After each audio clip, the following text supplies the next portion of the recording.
Hello, everyone. My name is Tyler McNamer, and you can and that's spelled MC capital Namer. it's, and I'm here to and I am so honored to be here with you for the first time in my room. So welcome to my room. It's very colorful, isn't it? And for being so colorful, I figured I might as well dress very colorful too. So welcome to my room. And for this presentation, we are going to talk about quite a serious discussion, and I'll do my best to make it appropriately as I can, while still making it fun and optimistic as I can too. So are you ready? Okay, let's do this. So, this topic that I'm going to discuss is all about the pandemic. I know I'm pretty sure the majority of us would be kind of sighing and growing because let's face it, talking about the pandemic can be quite exhausting. I totally understand. So this is why we decided to make this a half an hour presentation, for the pandemic. So please stay with me and feel free to talk about it in the comments, and I will. And keep in mind that I see you. I see you while I'm discussing too. So no one is left behind, or under the bus or anything like that too. And my assistant Alani, she is there with us, talking about the special discount on my book set for both Population One and Becoming One. So feel free to check in the comment section for this special offer and this special deal. I hope you enjoy my books when you get the chance. So without further ado, ladies and gentlemen, boys and girls, let's talk about it. So by popular request, I decided to work on four questions relating to the pandemic, and let's get started and so let's talk about these four questions. Number one, coming back to socialization, what I've learned about being home and socially isolating. Question number two, by popular request, what helped me to cope? Video conferencing with friends, getting outside for walks, enjoying a new hobby. Question number three, what it was like to have my routine changed, not being able to go to the, yeah. So what is it like to have my routine changed? I almost revealed the answer too. So that's why I was like, oh no, you don't. I'm saving that one for later, because it's going to be a surprise. And finally, number four, how I handled anxiety. So let's start with question number one. Coming back to socialization, what I've learned about being home and socially isolating. So, so I'm pretty much I can say this for a lot of people too, and I can sure speak for just about everyone when I say that this was a very strange and bizarre experience. And that's not me over exaggerating. I think a lot of folks would totally agree with this strange, bizarre experience. And the first thing that came up into my head was television itself felt like an identity crisis.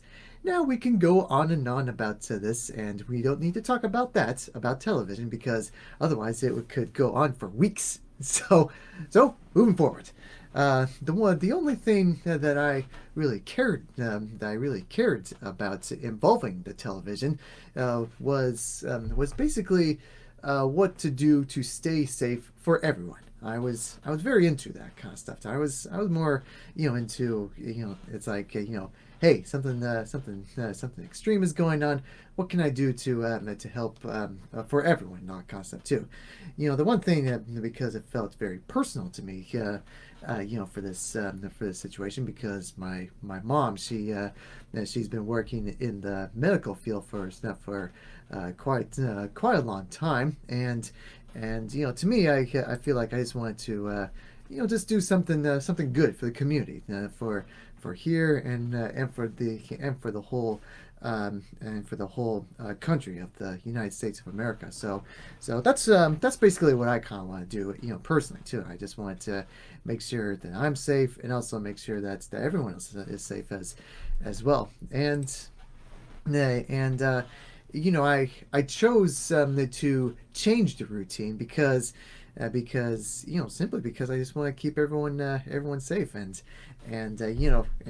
believe me, change was hard, especially because I know a lot of people out there understand that so when it comes to the topic of autism, change can be extremely difficult. Believe me, I've made some good recollections of me being so upset when someone steals my coat hanger or something like that too. Okay, not steal, but more like use my coat hanger, like during kindergarten. It's like, no, that is my coat hanger. You're not supposed to use my coat hanger. But later on I learned that it's everyone's coat hanger, and we can learn to share, and there are other coat hangers out there too.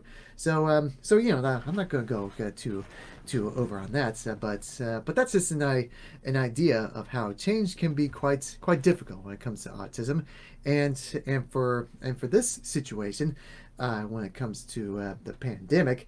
I call the pandemic the situation because it sounds less scary. I've been saying it from the start, and I sometimes I still keep on saying it. So let's change the pandemic called the situation for now, shall we? Just to make it sound less scary and more just sound less scary too. So yeah, we can definitely do that. So there were times when, for me personally, when it comes to the whole situation, there were times when there were areas where it didn't really quite feel as different. I mean, it didn't feel like there was something that changed for me personally. Because home is home. This is my home. This is my happy place to look forward to after working in the office. And my office is literally, like, I think about around 20 blocks down the hill, and it's like even like a walk or a drive down to my, or excuse me, a bike ride down to my office. And I've been in that office for quite a long while, and to me it felt like I've just nothing really much has changed, because that's my office. I go there in solitude to work, and nothing really too much has changed drastically, other than whenever I need to go to the office, I have to wear the face mask kind of thing too. And to me that was really not that big of a deal to me, because when I was watching the television, when they were saying, wash your hands and wear your mask, I was like, okay, sure. Because to me, in my head, I think, okay, this is temporary. I just need to wear it, and when I'm back into my office and back at home, I can just take it off. And I've been kind of working on working on that kind of stuff for a very, very long time, where in my head I always train to say, okay, this is temporary. It'll be over in about half an hour, and once it's over, you can relax. And that goes for stuff like when you're in a crowded area. Like I said, this is a long time ago. Crowded area where it's too noisy, or when it's too hectic and chaotic. I just have to remember, okay, this is temporary. You can do this. You can do this. Deep breaths mentally in, and then out. It'll be over in about half an hour or an hour. So go from that. And that's for me too. Personally, for these kind of areas too. So wear the face mask. It's very temporary. Wash your hands, and then be back home and finally get to relax. So to me, that's always been kind of my personal personal thing and all that kind of thing too. And and yeah, that's how personally I get to work. And for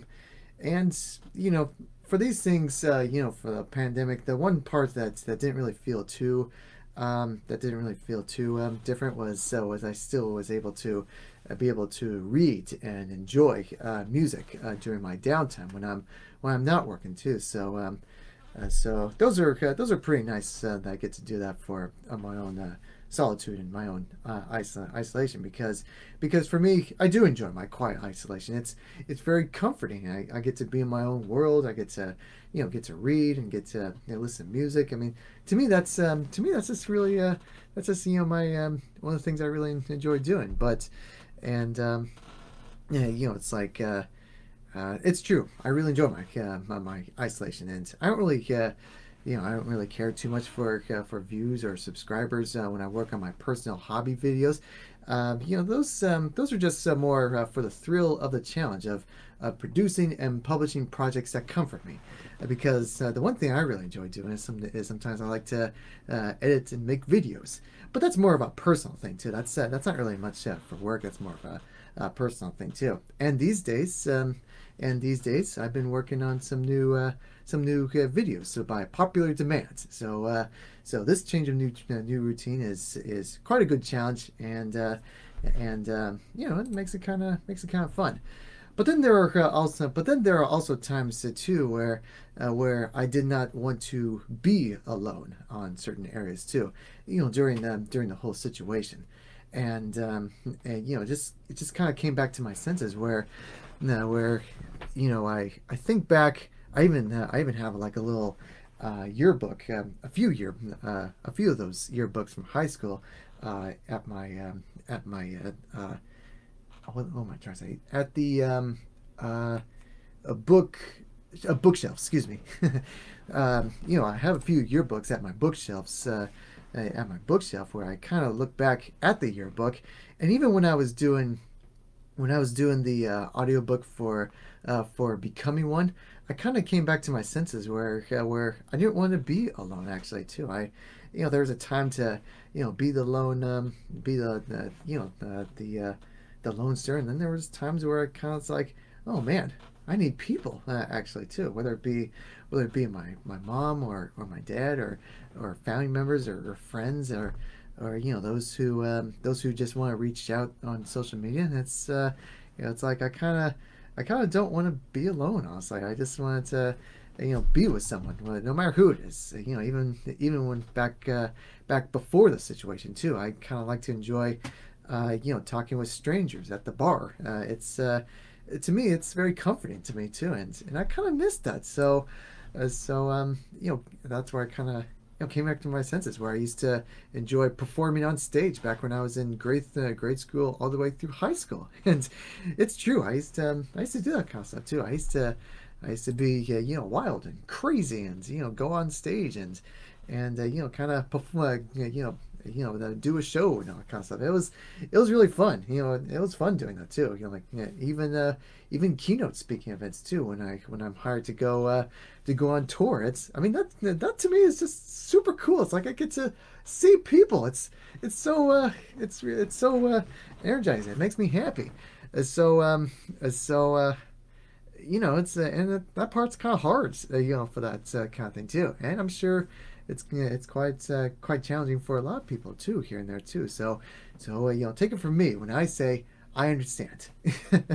I definitely understand. It's like sure I may enjoy my solitude, but even people like me, enjoy being with others too. There comes a time and place where you do need people, to socialize as well.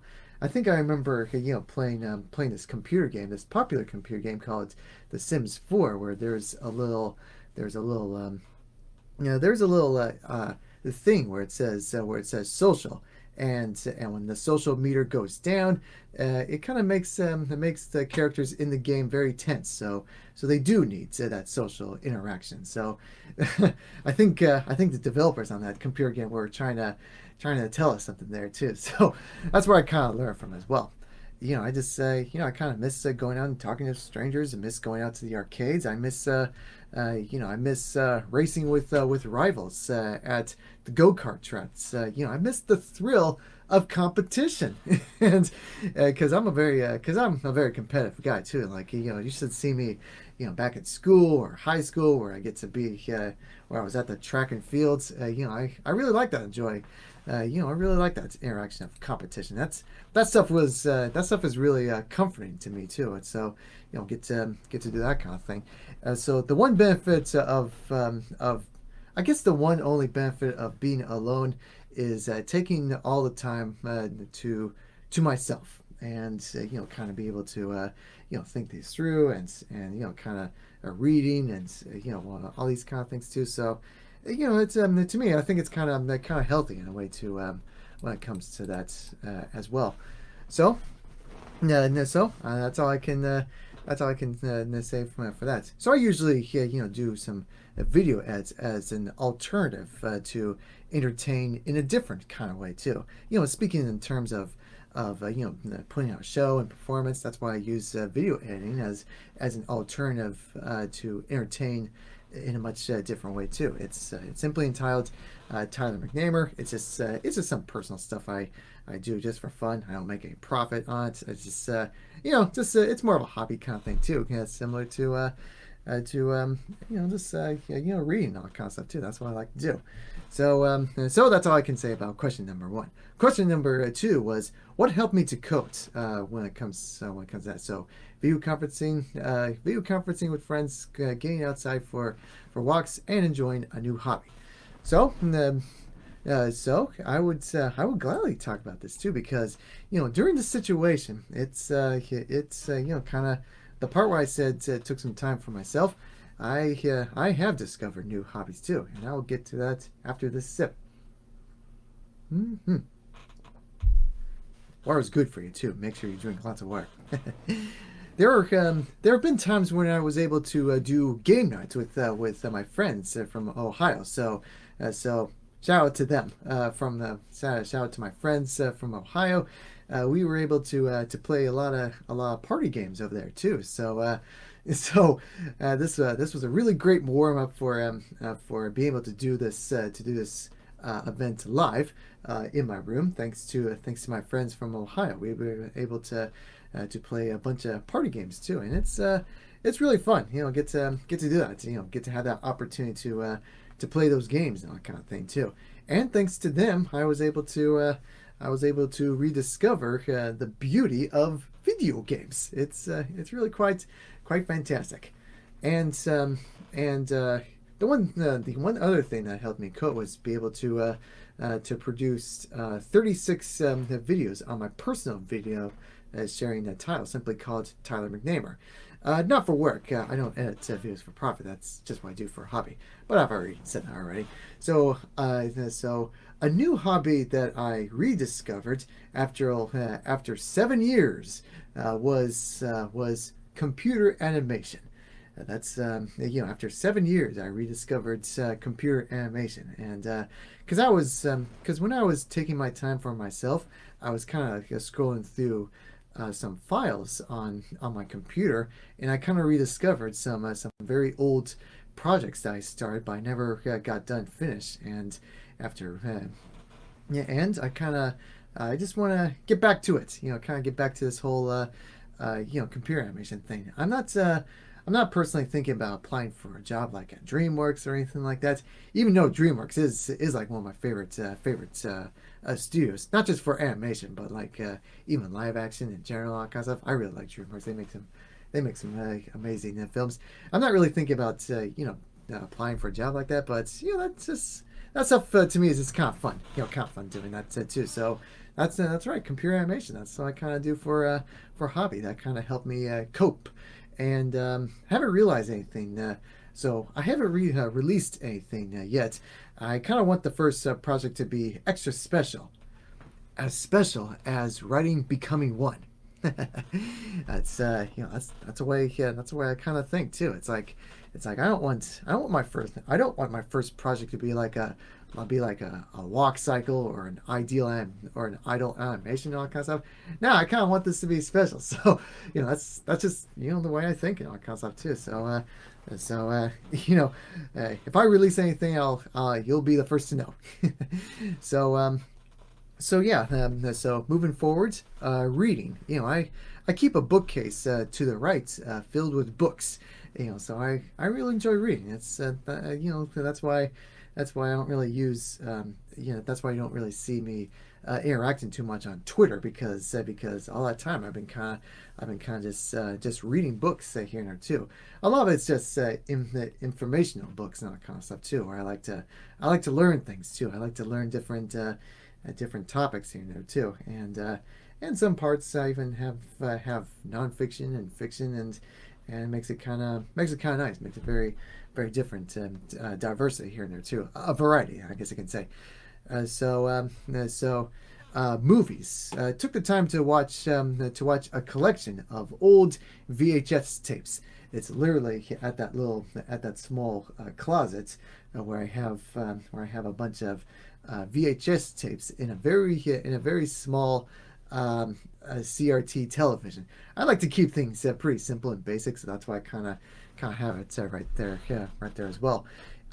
Video games. The part where I said that my friends from Ohio made me rediscover these video games. Well, thanks to them, I was able to go downstairs to rediscover the joy of video games. And I was like, oh my goodness, I used to play all these too. Whether it's most of these are very old video games too, and they still have the same amount of joy that I had when I was very little. And to me, that stuff is pretty nice to rediscover all these secret treasures here.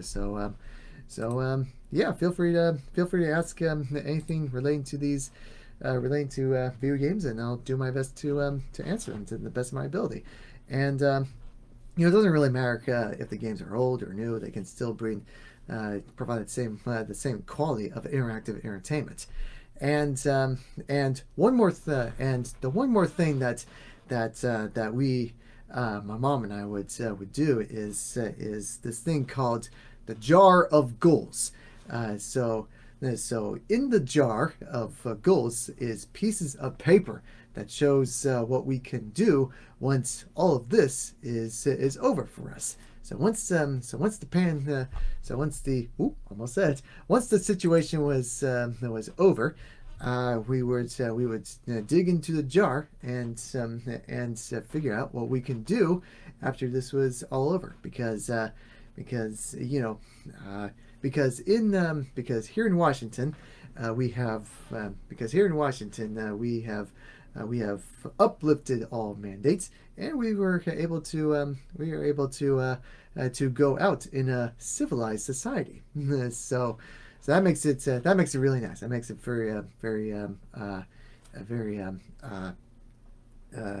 yeah, and it feels free. It feels really good for that little area. We were able to do what we need to do, and be able to overcome all this, and be able to be social in society once more.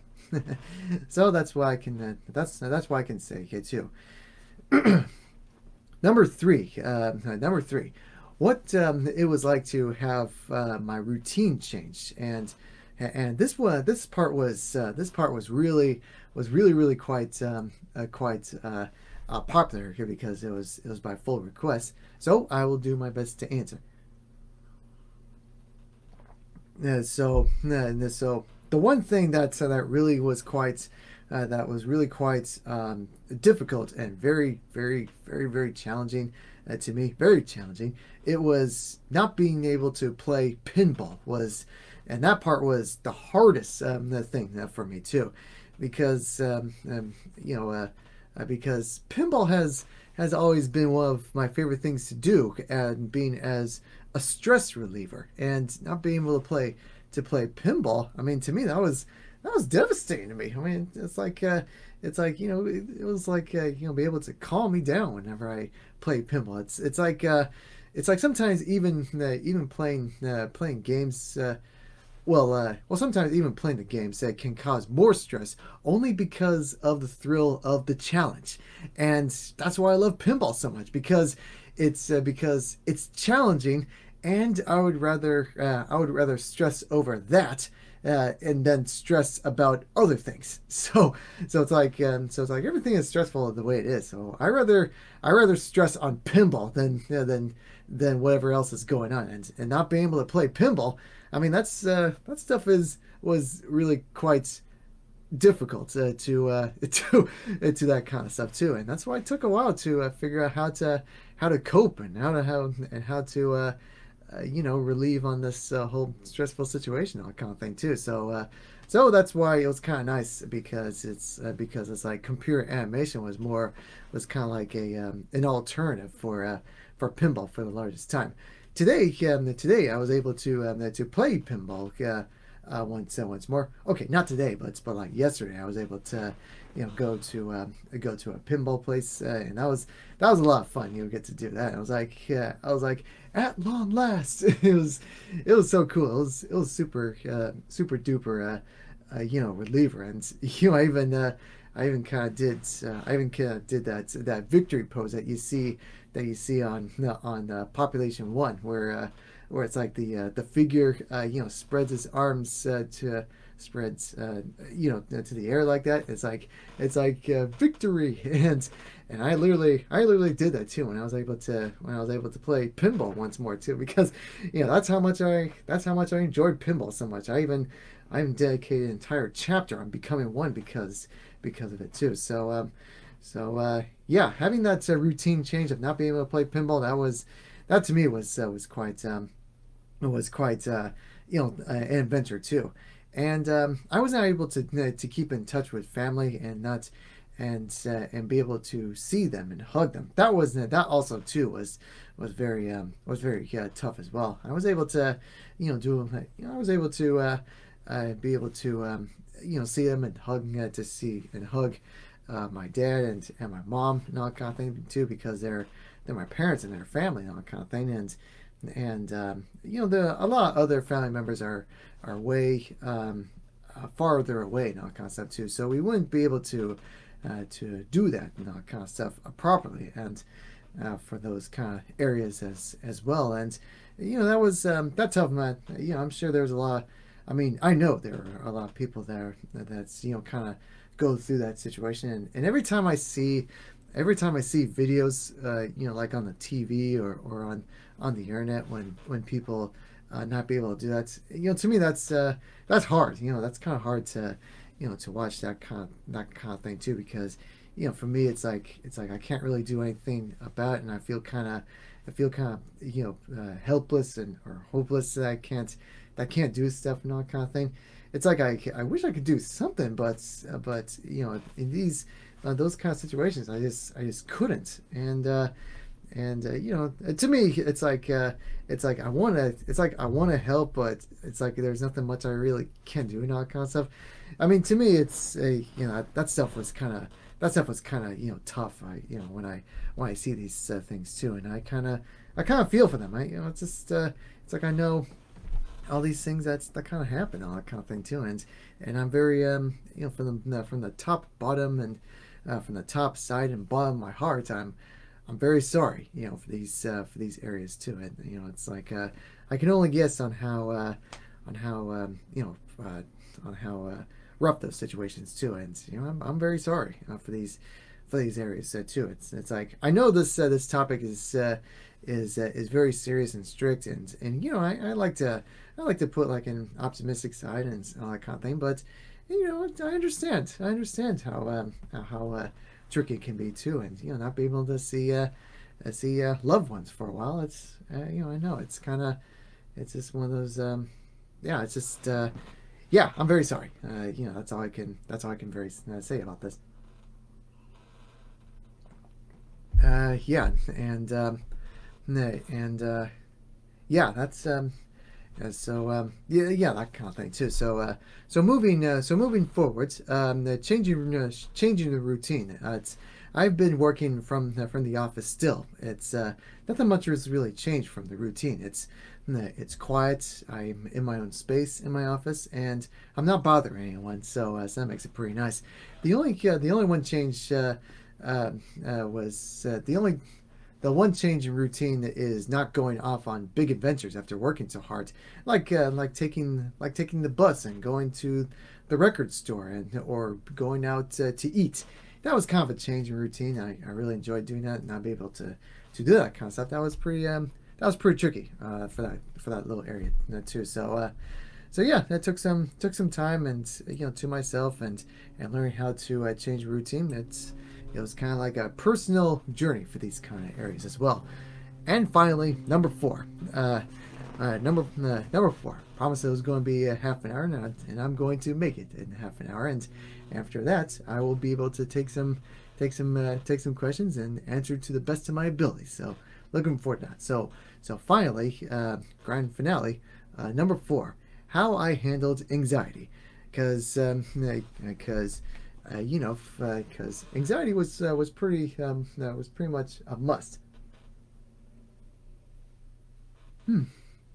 So one thing that's handled anxiety was cutting down on the coffee. Oh, whoops.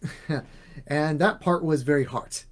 it's I Cutting down the coffee was quite the hardest because to me for me that's one thing I really enjoy is enjoying a nice cup of coffee. So cutting down the coffee was definitely the hardest. And I realize that it's it's like I'm trying to reduce anxiety. So I kind of thought if I drink more coffee, I'll be so much better. But I learned it the hard way. It was like I learned the hard way when I get all the jitters. I was like, oh my goodness, this is terrible. This sucks. I learned it the hard way where it's like I can't stop moving around or something like that too. So I had to cut down on that kind of stuff. And cutting down was pretty hard. So that kind of stuff was kind of a personal journey for that kind of thing too when it relates to the coffee.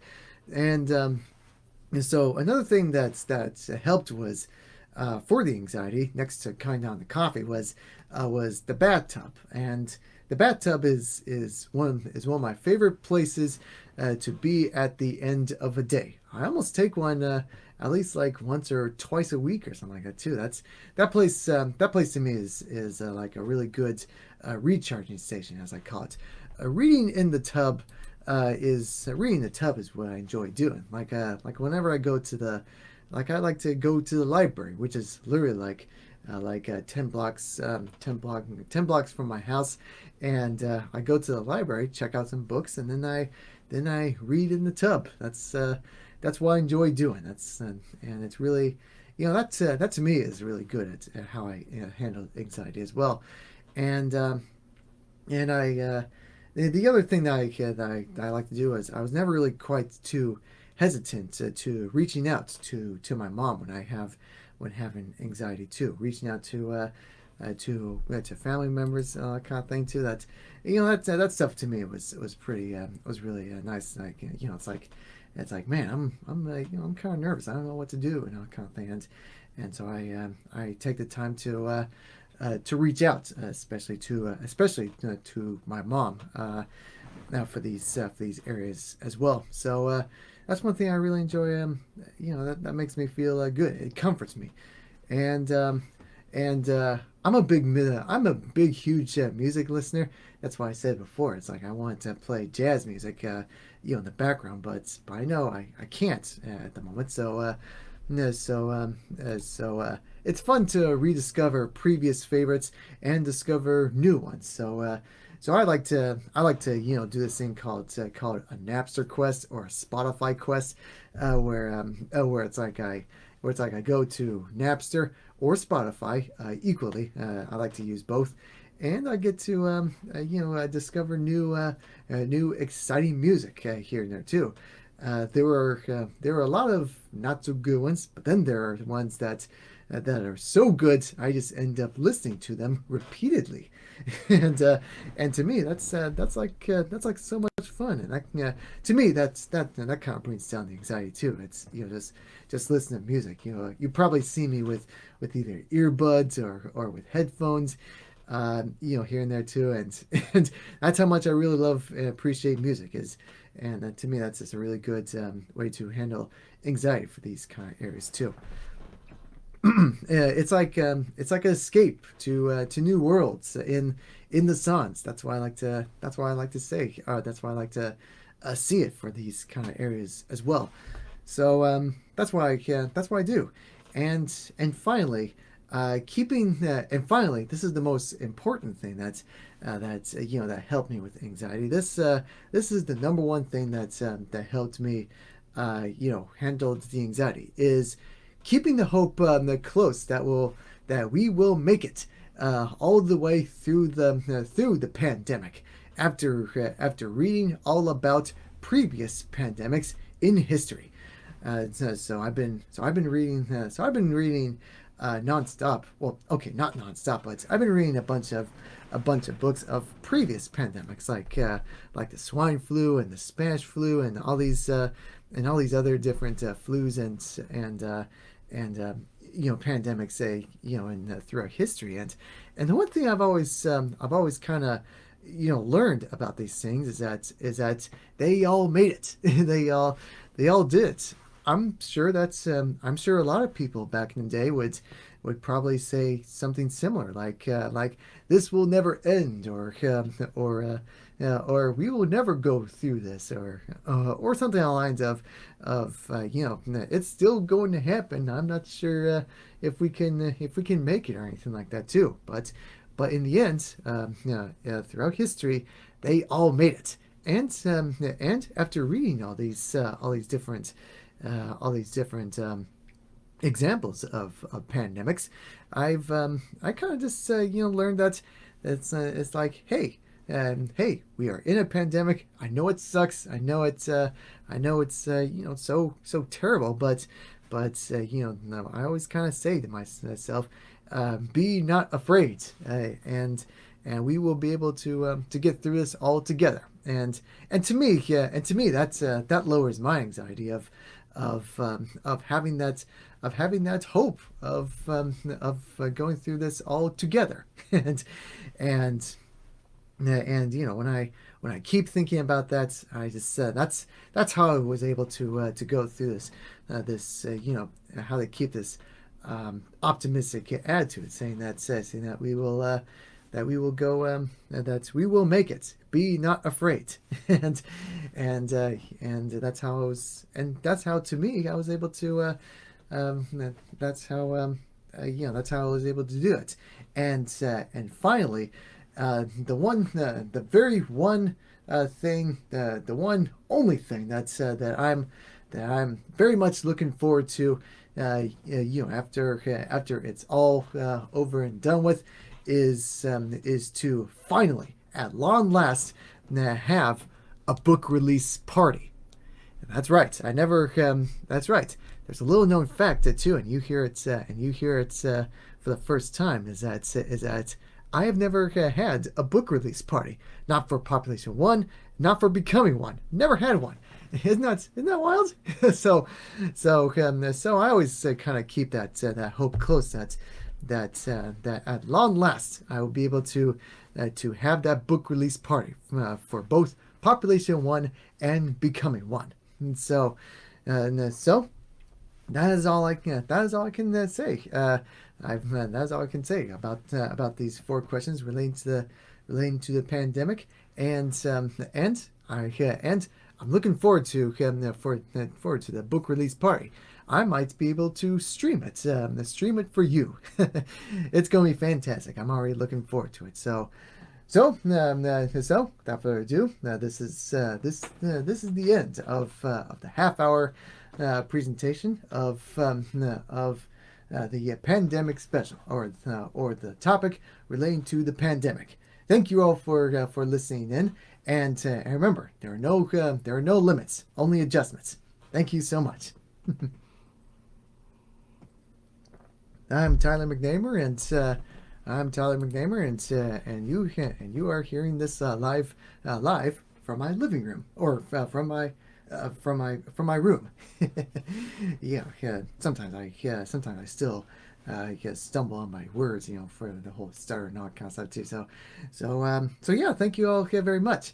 And now, without further ado, this is the perfect opportunity to ask me as many questions as you want. I've got the comments right in front of me, so feel free to check it out. Oh dears! Oh my goodness! Oh my goodness! Oh, you're not gonna believe what just happened. I was scrolling all the way down to the bottom, and the whole time I was looking at the pinned comment, about the special discount. So, oh my goodness, oh my goodness, here we are there. Oh, oh, thank you so much. Uh, yeah, see this, yeah, see, this is why yeah, so this is pretty nice. So yeah, I'm just kind of reading all these things too. So thank you so much for all your wonderful optimism of the for these comments. I read them all, and and and these are fantastic. Thank you all so much. I'm reading and loving every single one of them. So thank you so much. So I'll scroll all the way down to the bottom, and let's get this questions and answers started. Okay. All right. I'm just kind of reading. Let's see. Thank you for sharing. I can't wait for your book release party. Thank you so much. I can't wait for it too. It's going to be fantastic. Okay, this one from Bob. It reads, "What need is being met by jumping?" 11-year-old. What need is being met by jumping? Hmm. What need is meant by jumping? Well, no. Well, I definitely was a jumper back then. Even like I remember the times where I was doing backflips on trampolines. I think yeah I think I think it's really good for exercise and that kind of stuff. It's like if you need some time to jump, all you gotta do is jump. I even remember back when I was in middle school where it's like I need a break and all I need to do is jump on the trampoline, and that's exactly what I did.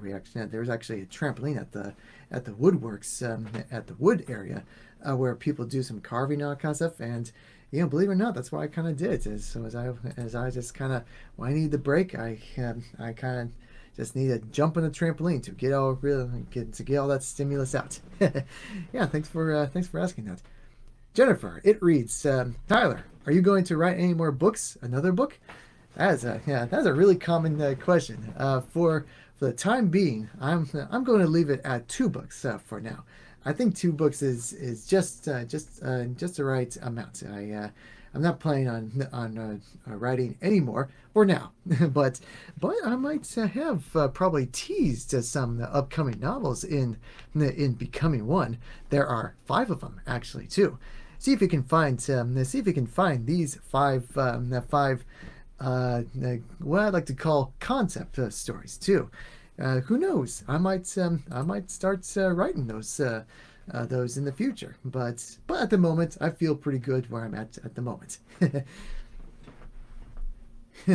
Yeah, Jane, I love your optimism and laugh. Oh, thank you so much. Try not to. I'm trying not to giggle too much because sometimes that's like my little nervous tick. So I try not to do so much, but sometimes I can't help it. But yeah, thank you so much. Julia, thank you, Tyler. Oh, you're very much welcome, Julia. It's good to see you. Yeah, my son is 8 and jumps. It helps him. That's from Mary. Oh yeah, I do believe jumping is really nice. So if there's a trampoline in your area, like one of those aerial acrobatics and that kind of stuff, those like those little jumping rooms and that kind of thing. I've seen a few of them, a lot of them too, and those places are really fun. Not just not because they're all stress relievers, but you can like jump into like a foam pit or something like that too. Those are really really cool. I really like those things. Okay, Brenda. This one reads: did water taking baths always help when you're anxiety?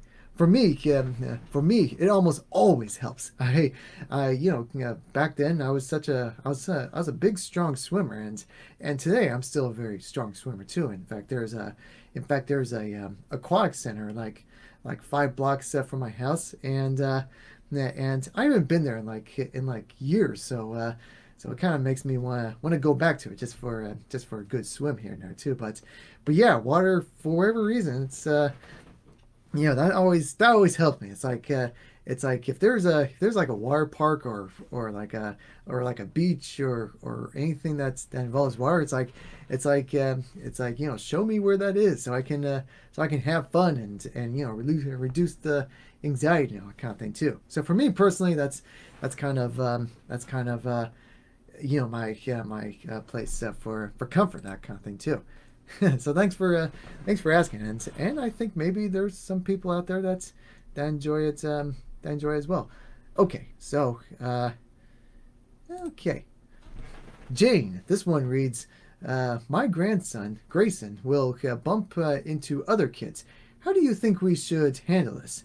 Bump into other kids. Oh yes. Oh my goodness. That kind of takes me back when I used to do something like that. That's really not appropriate. But so I'm very sorry. But I will say, just tell it like it is. Say that you can't bump into other kids like that too. You gotta learn how to keep your hands to yourself. So that's why we go back to the charts of what's appropriate and what's not appropriate, and not appropriate like bumping to other kids or anything like that. It's like you gotta keep your hands to yourself, okay? And I will say that there are people with autism what am I trying to say? That are really fast learners too. Believe me. I mean, there are people that are fast learners too. It's like when they know, it's like they will know that when it's inappropriate behavior, and when they do something when they do something attempt, but then back to their hair, it's like, oh shoot, I better stand back, I better stop, and for that kind of thing too. So yeah, I believe that there are people with autism that are very fast learners, and they will learn for that kind of stuff too. And sometimes keep in mind that there are people out there that truly want to be better people, and kind of want to. It's like when they see the improper behavior, they sort of feel bad, about themselves for that kind of stuff. So what I like to say is, hey, you're just learning. It's okay. It's okay. You're not a bad person. You're just learning for these kind of things too, and we can just go through this together. The world is a very forgiving place, and people will learn about these things too. And there are people that with autism or without autism, they get to learn for these kind of things too. So yeah, it's really good. Just tell it like it is. Just say, hey, it's like saying, hey, that's not appropriate, but you can do this instead. Like even like a handshake or something like that too. I'm a big handshaker as well, but if there are people that like to give me a hug, sure, absolutely, kind of thing too, because it's not that I'm really against hug. It's like I was personally learned. I mean, I was personally taught to keep your hands to yourself, and for a long time, and that's basically what I was kind of learned to do for that kind of thing too. All right, so moving forward, next question. Oh yeah, this one's from Emily. Oh, it's so good to see you again. It says, "Hi Tyler, now, have you been able to go play the pinball machines yet since the madness were lifted?" I did. Oh my goodness, it was such a celebration. I was so happy. I think it was. Oh, that was. Ooh, which one was? Well, I think it was. Attack from Mars, I believe it's called too. But I forgot what the sequel is called. It's was it Return from Mars? I can't remember, but it had like video simulation or 1999, I believe I believe it's called. It is a super fun pinball with like the video or something like that too. That machine was super fun. I was so happy I just couldn't control myself. I was like it was super super cool. I was able to play once again, and I feel like it felt like a super celebration. I wish the book the release party had like pinball machines all over the place too. That would be so cool. I wonder if that's even possible. and and yeah, thank you very much for asking too, because yeah, that was super. That was amazing. That felt like for for freedom and all that kind of stuff too. So, oh yes, it is fantastic. I can go on and on about pinball machines, but yeah, thank you very much for asking. Let's move forward. Okay, this one is from Jennifer. It reads, I have a mildly autistic relative your age that won't talk to me, but no one knows why. They try to avoid me. Any idea how I can get this person to talk to me? Oh, that's a fantastic question. The one thing I will say that a lot of people with autism they sometimes like to avoid eye contact, not because that they aren't listening, but they feel like that is more respectful for to avoid eye contact for that kind of area too. And sometimes people would be afraid that if they do eye contact, they're afraid that they might be staring or something like that too. So just staring like this and probably not be able to blink. So that's one of the reasons why they avoid eye contact. And when I was in college, when I was in community college, I learned that there are cultures out there, especially like in the Middle East. There are people out there that would avoid eye contact from people that are like a king or a queen or like a police officer or something like that. They would actually avoid eye contact because in their culture it's very respectful for them to do that. But however, when they are very extremely good listeners as well. So it's like talk to the ear, and they are really good listeners. So they hear and listen everything that you say, and sometimes it's kind of to them it's kind of hard to figure out how to properly respond. So they would start very small with a simple yes or no answer for these kind of areas as well.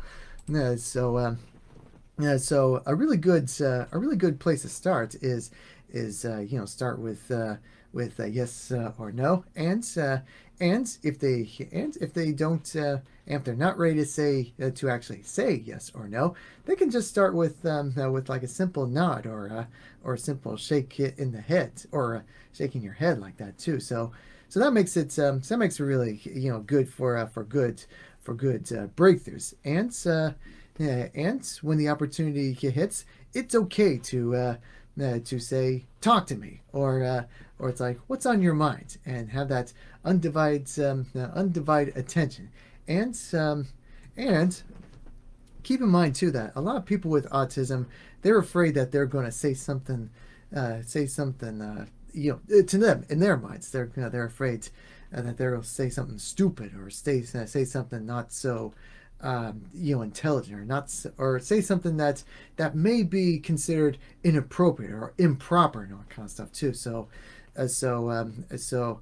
To me, I believe that's one of so like when you're alone with them, it's the perfect opportunity to talk, no matter what it is, whether it be like your favorite, whether it be like your favorite comic book character or your favorite movie, and it's the breakthroughs to me. It's when they be able to say something or even talk about just about anything that's on their minds, whether it be like on topic or off topic.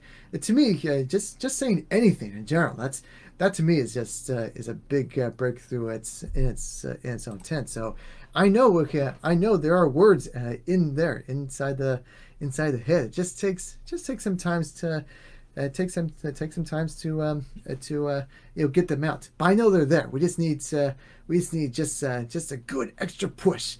A good, proper, appropriate push to get to get those words out there.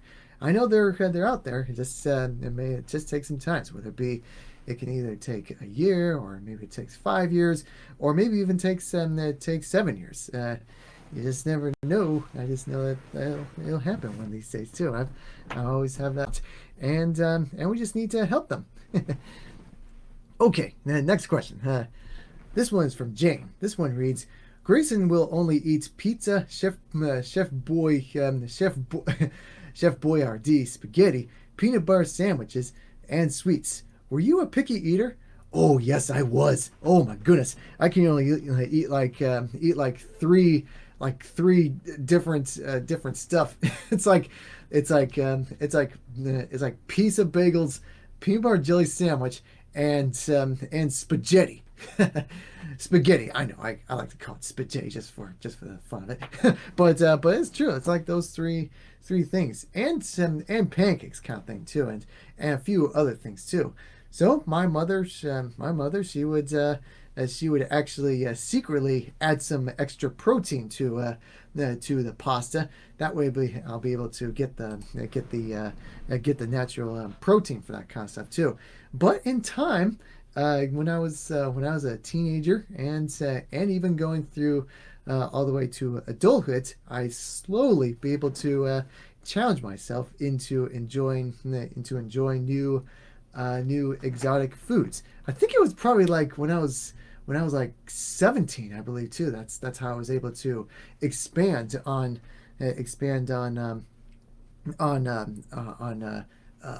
foods, on foods for that. And nowadays I really enjoy hamburgers, because for a long time, the longest time, I used to absolutely hate hamburgers, but now I love hamburgers. I believe the theory is that the taste buds slowly develop and mature over time. So if someone out there is a picky eater, I have the hope that that their taste buds will slowly develop and slowly mature to try new things. And so I would say, even if it takes okay.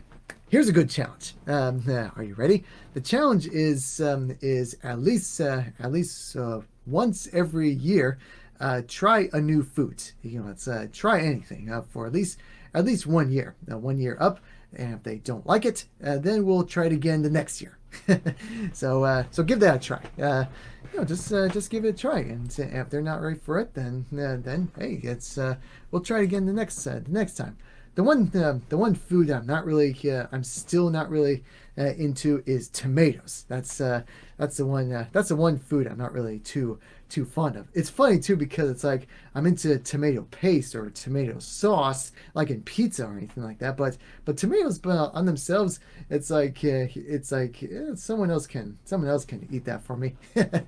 So yeah, I was a picky eater back then, and I'm not so much today. Yeah, thanks for asking. Okay, this one's from Mary. What age did you stop being in IEP classes? I think I stopped being in IEP classes after high school. I think that part was kind of like the end of the year for that kind of area as well. Is after school was fully done, I kind of don't have the IEP anymore after fully graduating for that kind of thing too. I didn't even have an IEP class when I did community college. I kind of just went on my own, and did learn some new stuff from there. Thanks for asking. All right. All right, this one is Mary, you ask a lot of questions. That's good. I really enjoy these questions. Let's see. My son is the same way, but has come a long way, and most of the time he will try new things. Oh, I am so proud of your son. Tell him I said great job. It's really quite good. Makes me so happy that there are people that are coming along like that too. For these areas as well. All right. I'm just kind of reading here and there. Ooh, very nice. Hey, hey, by the way, Alani, please let me know if we need to stop for now. Cause like one of those things to a time. Like so please let me know. Yeah, I'm just reading because I really enjoy reading stuff from you. Okay. My son was the same. Oh yeah, my son was that way in the beginning. His occupational therapy help with that. No issues now. Yeah, your son is doing fantastic. I'm so proud of him. Okay, Jane. This one reads: It took some bravery for you to start a podcast. I've wanted to start one, but honestly have been hesitant to do so. You have given me a little more encouragement to do so. Oh, that's really sweet. Thank you very much, Jane. Yeah, I mean it's kind of nice, kind of doing these things. I mean, this is the first, doing this FB live kind of thing too. I kind of figured it'll be kind of nice, just for a very touchy subject that a lot of people were kind of asking, and I'm glad I get to have a chance to go through these areas. Little known fact: I actually published Becoming One during the middle of the worst part of the pandemic too. So it was October of 2020. That's what it was too. It was a good journey. I was glad how it turned out. Okay, let's see here. Should I clarified? Is it alright if I kind of read it? It says, I should have clarified. It says, she does speak to other people. She spoke to me for many years, and now is more, and now it's more like she is mad at me, but no one knows why. Hmm. You give good advice, though. I will try to talk to her and get a nod, then eventually a yes or something, and hopefully we will we can get over whatever it is. That's from Jennifer. I'm very glad.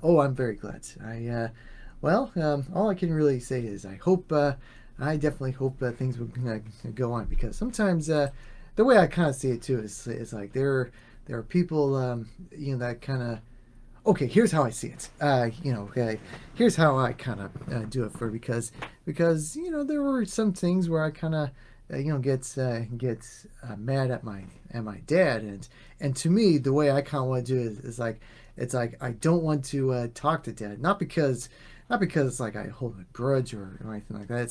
It's like I didn't feel like I'm at the position to talk about what's going on in that concept too. That's the main reason why it's like I don't want to talk to dad and all that kind of stuff. It's like I don't feel like I was in a good position to talk, and so I kind of just want time for myself and all that kind of stuff too. It's like if I talk during like when I get so angry and all that kind of stuff, I feel like it doesn't really quite help. So that's why I kind of just need time for myself and be able to read and take my bath and play play a bunch of pinball, all that kind of stuff, so I can able to go back to a calm mindset and all that kind of stuff too. And that's how I kind of, that to me, it's that's the reason why I kind of don't really talk too much too. And I just wanted to go back to a calm, clean slate and all that kind of thing too, and go back to talking to Dan and share and have sushi together here and there too. So to me that's how I feel of why I don't talk too much, and hopefully that might be the same similar reasons too. All right. All right. This one, a new question reads, Midori. I hope I'm pronouncing it right. Is it, Midori? Medri, and I'm probably going to be if I pronounce this wrong, feel free to feel free to make fun of me make fun of me too, because I know there's a lot of people that mispronounce my last name. So I'm sorry. So okay. Anyway, this one. All right. This question reads: You mentioned charts for appropriate, not appropriate behavior. Was using visual charts the easiest way for you to understand things? Absolutely, 100%, 110% too. We've done like these charts throughout grade school, intermediate school, and middle school too, about these different charts that we do about appropriate and inappropriate, and we usually like to go back to them like probably once every 2 weeks, sometimes even once every week, of going back to these about these charts back in grade school. Like I remember, the same color and the same visuals and all that kind of stuff too. I mean, that stuff to me was like so yeah, helpful and all that kind of stuff too. And we do that more. The more times that we did, the more times that we did that, the less I get so upset about them, because I, thought I was feeling bad for myself. But the more times we do it, and the less I was able to, calm down and kind of understand it. And it's like, okay, so this, okay, oh, that's what I was doing wrong. I'm sorry. So yeah, that's that to me, when it comes to visual charts like that, that stuff was really quite helpful for me too, especially at school. And there were some times where go back at home, and that's okay to do that too. But I didn't. But for me, I did it more at school than I did at home. So it was really nice. It was I get to learn a few things here and there too. Who knows? Maybe I might start making a chart for myself on what's appropriate and not appropriate to do too. Just for the fun of it. Hmm. Yeah, thank you so much for asking. Okay, all right. Let's see. Oh, I think I got. I think I might have time for one more. According to the comments, it said from Jane. It says, will you or have you been bullied? That's my biggest fear. Oh yes, many times I was bullied then, and I'm still bullied today. That kind of thing too. It's kind of like it's all I can really say is that back then it was tough. It's like I've handled them for quite a while, and I've handled them back then, and I've handled them today too. You know, the one thing that I would probably say is that I do get bullied a bunch of times, but to me the way I kind of see it is it's not my position to bully them back. You know what I mean? It's like I choose not to get involved. I don't really give them attention and all that kind of stuff, because it's true. I've had my share of these bad things that's been going on and all that kind of thing, and it's shoot, what am I trying to say? I know you said that's my biggest fear, and that's my biggest fear for a lot of people too, a lot of children, because it's no one really deserves it. It's not it's like I can't imagine. I can only guess how hard that can be too for these kind of areas. So for me, the way I kind of handle bullies is that I just kind of choose not to get involved. I just kind of choose just let them shout and let them do that kind of stuff. I mean, it's like that doesn't make them wrong, because to me the way I kind of see it is it is not my position to prove people wrong. I guess you can say too. It's not my job to prove people wrong. It's not my position to change people, because the way I see it is people don't change people. People can only the only people can excuse me, let me start over. The only people that they can change is themselves, and that's their own personal journey too. That's all I can really say. It's like, yes, they happened back then and they happen today, and I just let them I just let them have at it. I mean, it doesn't feel good. It doesn't it doesn't make me feel any better or anything like that, because trust me, it does hurt. But it's I just let them do their stuff, and I kind of just go back to reading, or going back to playing games, or watching movies and all that kind of stuff, and even doing videos for a hobby and all that kind of stuff, and I just do I just do what makes me happy. That's why I kind of that's just how I personally do it. And and yeah, so thanks for thanks for thanks for saying that too, and questioning about that, because it is a fair question, and I wouldn't skip that, because it's a fair question that a lot of people would want to do. All right, I'm just kind of reading so far. Yeah. Whoops. Oh dear. Let me see. Yeah, it's the ping comments too that I kind of want to do here and there. Let's see. I'm reading every single one of them, just to let you know. You are all hurt equally. Make a chart book, new book for you. Ooh, not a bad idea, Jane. Kind of like one of those fun, making one of those fun make a chart books and all that kind of stuff too. Those kind of thing. My mother, she really wants me to do a children's book. In fact, she still kind of it tells people all about, saying that Tyler needs to make a children's book, kind of thing.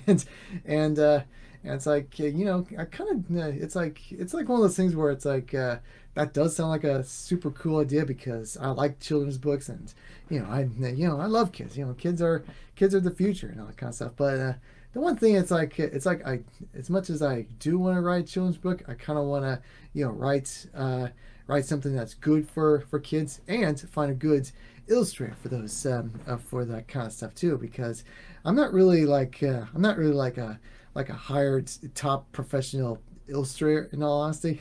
It's like you see me with doodles here and there too, but it's like I kind of want I want children's book to be like in depth, and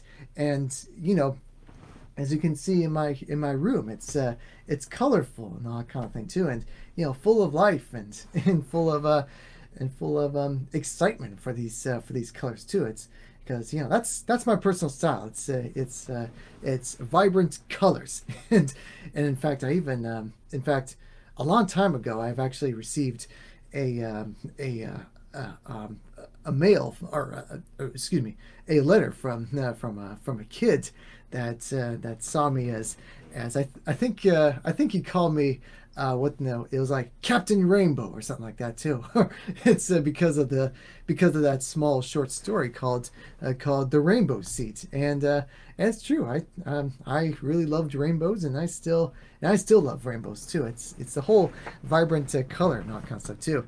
In fact, you can even see, or excuse me. In fact, right in front of me, the speakers are like vibrant rainbow colors. The keyboard is vibrant rainbow colors. Even my mouse is vibrant rainbow colors. It's like that's how much I love rainbows so much. So yeah, that's it's like if I want to do a children's book, I want all kinds of colors. They're all so fun to look at. Yeah, that kind of thing. Okay. I'm just reading. I'm just reading all that kind of stuff. Thanks, thanks, Tyler. Hope to see more lives, and both books are amazing. Reach for the stars. Oh, thank you so much, Bonnie. That's really sweet of you. Thank you so much. Oh, thank you so much, Susan. For that generous reply. Just hey, that's why I see. Yeah, for that kind of stuff. So sorry for hmm. Yeah. Yeah, this one. I'm just reading this comment from Jane about how about how Jane used to be a retired crime analyst too, and a child advocate and author and speaker. Oh my goodness, you got a big resume. I applaud you for that too. I love variety, people when they have variety like that. And oh, thank you so much for the my response. And that's my honest answer, and I'm sticking to it. And it's like these things these things kind of they are bound to happen. It's just how we recover from these damaging things that kind of makes the most. It's like it's one of those. Okay, there's one thing I've always said because when I do my videos for for fun, it's entitled Tyler McNamer. It's for fun and all kinds of stuff. I don't really get a lot of views on those things because Autismworks. That's the place that gets the views and all kinds of stuff. But there's one thing I've always said when it comes to like internet popularity or internet whatever. It's like how'd it go? I even wrote it down. It is better to have one friend than 10,000 bad ones, or 10. It is better to have one friend than 10,000 than 10,000 10,000 bad fans or something like that too. It's like sure you can have the popularity, but to me I just feel like it's better to have at least one friend or 10 friends or something like that too. So when you look at like that, to me it's kind of nice too. Or even like when it's like one person that's bullying you. Think of all the tens of thousands of people that still love you very much, and just want to support you for that kind of stuff. It's like one bad person and it hurts. But then think back to all those tens of thousands of people that look up to you. So every day I'm always thankful for the top side and bottom of my heart for these situations, and for that kind of reason that stuff is always pretty uplifting to me. So I thank you very much for these kind of things too. It's really yeah, it's really sweet. So thank you so much. Oh dears, I think I'm kind of a little behind on some things there too. So forgive me. This is the part where it's like I want the music playing in the background, and otherwise it won't be the awkward pause and all that kind of stuff. But yeah. Oh good. Midori. I really like that name. That's a really sweet name. Oh, thank you. I'm so glad. Children's book would be great. Oh yeah. I gotta think very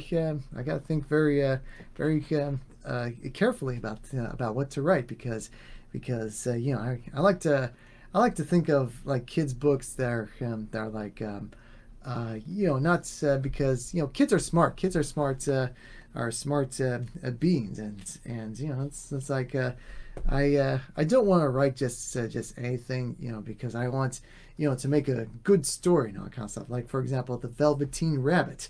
I used to my mom and I we used to read that. We used to read that when I was very little. She used to read the Velveteen Rabbit to me before going to bed, and among other stories too for that kind of thing, like the adventures of Peter Rabbit and Benjamin Bunny. We those visuals and all that kind of stuff. Those they're so attractive to me too. Those like this storybook visual kind of stuff too. It's those kind of stories to me. It's really neat to read for that kind of thing as well. I think that's all the questions. Oop. Reach for the rainbow. Oh my goodness, I love that title. I might even consider. you know, um, when it's when I was developing becoming one, I always kind of one little secret passion of mine happens to be fashion, actually, too. I really enjoy fashion. In fact, that's one of the things I really love to do whenever I play The Sims 4 on my computer. It's like I make characters, and then I kind of dress them up to make them look all stylish. And I've always when it comes to the whole fashion thing, it's like how can I make rainbows look stylish for both a masculine touch and a feminine touch. It's like both a different size now concept too, and for that kind of stuff with the rainbows and to me that's always kind of fun. It's like you don't want to overdo it too much and all that kind of thing, because I do know that's it's like I developed the secret rule with called the tricolor rule, where it's like you pick three colors for your outfits, and then and it all come together from toe to head and all that kind of thing too. But with rainbows, it's like, oh my goodness, that's more than tricolors. And how are you gonna do that? I always say that monochrome is the wild card. So it's like white or black. They can go with just about everything.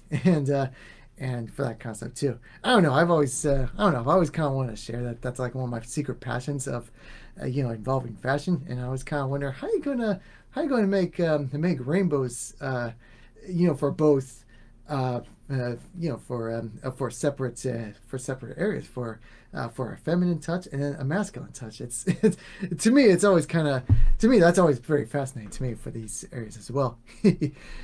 Reach for the rainbow. I really like that too. One too, because today to me I still really like the rainbow. I mean look at my room. It's like you got green and red and blue, and I decided to buy a new shirt, which is I just got this I think a few days ago too, and I've been so excited to wear this and yeah, I really and so far I really enjoyed this shirt, and I'm definitely going to wear it again the next time I'm on tour. You'll